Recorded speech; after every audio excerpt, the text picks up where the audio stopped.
तो विपक्ष के लोग एकजुट होने का प्रयास करते, कोई पहली बार प्रयास नहीं है। लेकिन मायावती ने तो इनकार कर दिया। मायावती ने कहा कि मैं आज की बैठक में न तो शामिल होंगी और न मैं किसी गठबंधन में शामिल होंगी। तो उत्तर प्रदेश जो सबसे बड़ा प्रदेश है, वहाँ की जो सबसे बड़ी नेत्री हैं मायावती जी और बीएसपी, वो इस गठबंधन में शामिल नहीं है। फिर एक पोस्टर कांग्रेस ने जारी किया है, जिस पोस्टर के अंदर 13 नेताओं का फ़ोटो है, जिसमें सबसे आगे आगे राहुल गांधी का फ़ोटो है, लेकिन उस पोस्टर में अरविंद केजरीवाल का चित्र नहीं है। ये क्या दर्शाता है? और फिर अभी तो देखिए बंगाल का चुनाव चल रहा, बाई इलेक्शन हो रहा बंगाल के अंदर। उस बाई इलेक्शन में कांग्रेस और सीपीएम एक साथ है और ममता बनर्जी के खिलाफ चुनाव लड़ रहे हैं। अधीर रंजन चौधरी रोज़ बयान दे रहे हैं। फिर बिहार में वशिष्ठ नारायण सिंह कह रहे हैं कि नीतीश कुमार प्रधानमंत्री पद के योग्य उम्मीदवार होंगे। आम आदमी पार्टी की जो प्रवक्ता वो कह रहे कि अरविंद केजरीवाल होंगे। कांग्रेस के लोग कह रहे हैं कि राहुल गांधी होंगे।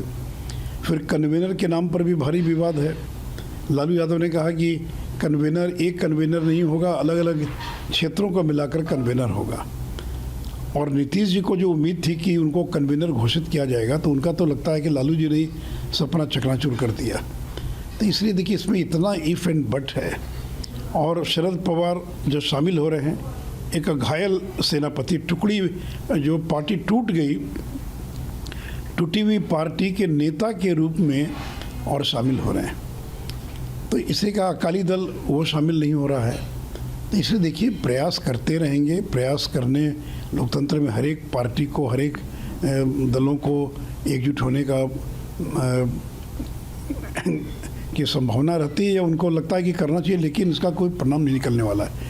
आज ही देखिए एक सर्वे आया है, PEW, ये एक अंतर्राष्ट्रीय सर्वे है जिसमें 12 देशों के लगभग 30,000 लोगों का जो सर्वे किया गया है, उसमें ये पाया गया कि नरेंद्र मोदी की जो लोकप्रियता है वो 76% से ज़्यादा है। और भारत में हर 10 में 9 व्यक्ति नरेंद्र मोदी को चाहता है कि वो तीसरी बार देश के प्रधानमंत्री बने।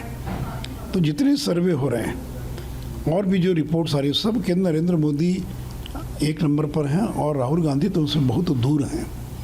तो इसलिए चुनाव में ये होता है, इसलिए वो प्रयास करेंगे, लेकिन इसका कोई परिणाम जो है 2024 के लोकसभा पर चुनाव पर नहीं पड़ेगा।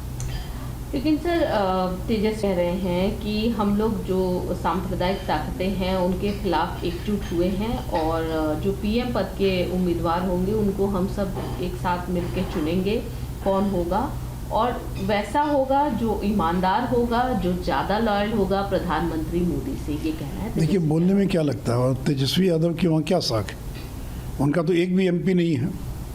तो यानी बयान वो लोग दे रहे हैं जिनका एक भी MP नहीं है। पहले तो तेजस्वी यादव से पूछिए कि उनकी पार्टी का लोकसभा में कोई MP है क्या, कोई सदस्य है क्या? तो लंबा लंबा बयान देने में क्या लगता है? नाम तो तय करके दिखलाएं। क्या अरविंद केजरीवाल का नाम तय करेंगे? क्या नीतीश कुमार का नाम तय करेंगे? ममता बनर्जी का नाम तय करेंगे? देखिए उस गठबंधन में कोई किसी को नेता स्वीकार करने के लिए तैयार नहीं है। लेकिन अब बैठक हो रही है तो बैठक होने दीजिए, इंतज़ार कीजिए, देखिए बैठक में क्या क्या होता है, क्या परिणाम निकलता है। कहते हैं कॉमन मिनिमम प्रोग्राम बनाएंगे, कन्वेनर बनाएंगे, 11 लोगों की स्टीयरिंग कमेटी बनाएंगे। अभी तक तो 3 बैठक में कोई ज़्यादा प्रगति नहीं हुई है। और जो गठबंधन है, अब केरल में क्या गठबंधन बनाएंगे? वहाँ तो CPM कांग्रेस एक दूसरे के खिलाफ चुनाव लड़ रही है। बंगाल में क्या गठबंधन बनाएंगे? वहाँ पर तो ममता बनर्जी कांग्रेस और CPM एक दूसरे के खिलाफ लड़ रहे हैं। उत्तर प्रदेश में कोई भी अखिलेश यादव के साथ मिलकर चुनाव लड़ने के लिए तैयार नहीं कांग्रेस के साथ मिलकर चुनाव लड़ने के लिए तैयार है। अखिलेश यादव और कांग्रेस ने बहुत प्रयास किया यूपी में कि बहन मायावती का साथ मिल जाए, लेकिन मायावती जी का बयान आपने देख लिया। तो ये तो गठबंधन की स्थिति है। दिल्ली में और पंजाब में क्या होगा? क्या अरविंद केजरीवाल की पार्टी का कांग्रेस से कोई समझौता होगा? ऐसा तो दूर दूर तक कहीं दिखाई नहीं पड़ता है। तो इसलिए थोड़ा इंतजार कीजिए, देखिए बैठक से क्या निकलता है, लेकिन मुझे नहीं लगता है कि इस बैठक से कुछ निकलने वाला है। लेकिन नाना पटोले जो हैं कांग्रेस के, वो 26 थे, अब हम 28 होने जा रहे हैं। और उन्होंने कहा है कि इंडिया बढ़ेगा वैसे ही चाइना पीछे हटेगा, जैसे इंडिया बढ़ेगा वैसे ही चाइना पीछे हटेगा। देखिए ये सब बयानबाजी, और कोई 1-2 दल जुड़ जाए, महाराष्ट्र में बैठक हो रही है, वहाँ के कोई क्षेत्रीय दल जुड़ जाए, उससे क्या फ़र्क पड़ने वाला, उसका कोई महत्व थोड़ी है। देखिए जब तक मायावती नहीं जुड़ती हैं, जब तक बंगाल में, केरल में कोई समझौता नहीं होता है, जब तक आम आदमी पार्टी और कांग्रेस में दिल्ली में और पंजाब में कोई सीटों को लेकर समझौता नहीं होता है, तब तक इस तरह के बयानों का कोई मतलब नहीं और इसका कोई परिणाम भी नहीं निकलने वाला है। सर, क्या लगता है, बंगाल की बात करें तो ममता दीदी ने लोकसभा इलेक्शन के लिए पूछा गया तो उन्होंने कहा खेला होगा। पहले भी खेला होगा का स्लोगन, अब ये किस तरीके के खेला होगा की बात चल रही है? हम तो वही बता सकती हैं कि क्या खेला होगा, लेकिन पहले अभी बाई इलेक्शन जो हो रहा है 5 तारीख को, जिसकी वोटिंग होने वाली है, उसमें तो कम से कम कांग्रेस, सीपीएम और ममता बनर्जी आपस में समझौता कर रही होते। वहाँ भी समझौता नहीं पाया। यूपी में बाई इलेक्शन हो रहा है, उसमें भी समाजवादी पार्टी का समर्थन कांग्रेस नहीं कर रही है। तो इसलिए देखिए, ये तो मेढकों को तौलने के समान है। ये मेढक को कभी तौल नहीं पाएंगे। एक आएगा, दूसरा उछल कर जाएगा, दूसरा आएगा, तीसरा चला जाएगा। और अब पटना से बेंगलोर और बेंगलोर से मुंबई, बेंगलोर की बैठक में नीतीश कुमार को जिस तरह से अपमानित किया गया कि वो गुस्से में वहाँ से मीटिंग छोड़कर बिना प्रेस कॉन्फ्रेंस एड्रेस किए पटना लौट कर आ गए। पटना में भी मीडिया से कोई बातचीत नहीं की। तो इसलिए देखिए, केवल नरेंद्र मोदी हटाओ का नारा देकर जो लोग मैदान में जाएंगे, तो नरेंद्र मोदी को क्यों हटाना चाहते हैं?